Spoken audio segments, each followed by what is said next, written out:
Today, I want to take a moment and explain why buying a Lamborghini might be just not a smart financial decision, right? And you can apply this to any exotic car, extravagant purchase, something that you know you don't need when you purchase these things, but you want it because you want the looks, right? You want to stroke your ego. So in any event, my name is James. I've been a business consultant all across the country for about 10 years now. I've been a small business owner for nearly 20. Um, I've been a multi-business owner for about 10 years now as well. And my wife Nicole is a CPA. And together, we work to help businesses that are either struggling and need some help, or they just need some resources, or they need a new life. In any event, we work with these companies that we either own, manage, or just consult to help them grow in a sustainable and ethical way, so that they don't have to just keep repeating a lot of their same problems. Owning a business shouldn't be as stressful as it is sometimes, you know. And so this here is basically an example of why I wouldn't buy one of these and I would buy a business instead. So this is actually what I do. So if we were to find a Lamborghini or a McLaren or any of these crazy things that you don't need, right? Let's say we found a cheap one. It was $300,000, right? Insane amount of money for something that you can't park anywhere and you can't even drive every day, right? So let's go and we'll spend $300,000 on one of these cars. And mind you, the people that like have these things and they've got them online and they've got pictures of them next to their private jet and stuff, most of those are all rented, you know. Like those are all rented cars. Most of the jets are rented. In a lot of cases, they're not even their cars. They're just taking pictures next to those cars.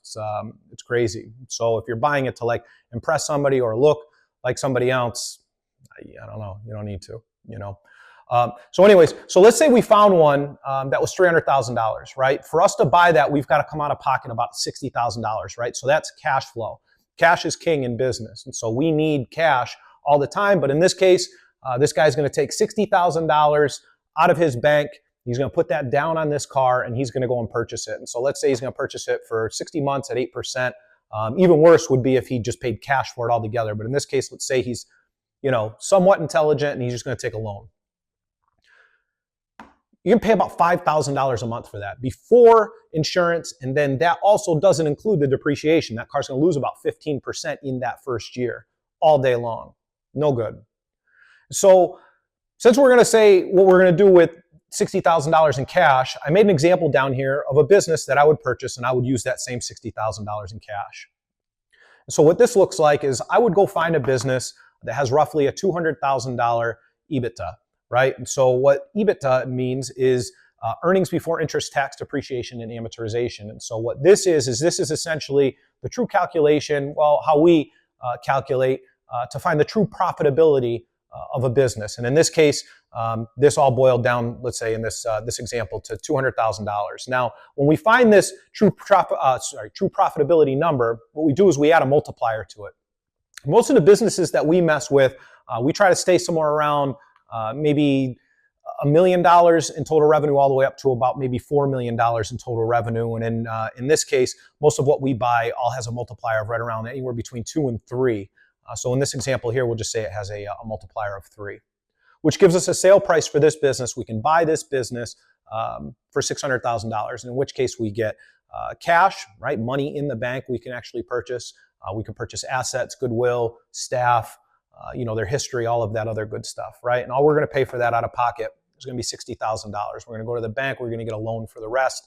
We're going to have the prior owner hold some paper, and we can all move forward together. But all it's going to cost us is $60,000 out of pocket. Now, since we've been doing this for quite a long time, we've got a pretty good track record, right? And so what we do is we put in a lot of time, effort, and our resources, right? And ultimately, that's going to equal growth. Our average growth for a business this size, average, it doesn't mean every single one, it just means average, is about 100% after 12 to 18 months, right? So, which would give us a new EBITDA of about $400,000 or $33,000 a month in free cash flow, right? So I took $60,000, I turned that into $33,000 a month or $400,000 a year. This guy up here is spending $5,000 a month, and maybe he's got a lot more money than me. That's great, but like, I don't know, because I'm going to take this money here and I'm going to do the same thing again. I'm going to go buy another one of these.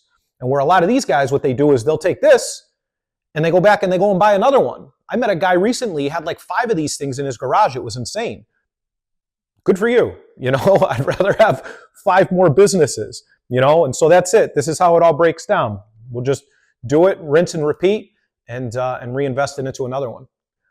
If you are interested in learning more about this, if you have a business that you're interested in selling, if you're having trouble with your business and you need help, please feel free to reach out to us. You can either DM us or you can schedule a call with us. So you can go to lotuspe.us and learn a little bit more about us and schedule a call there. Hey, thanks for listening to me. I'll talk to you soon.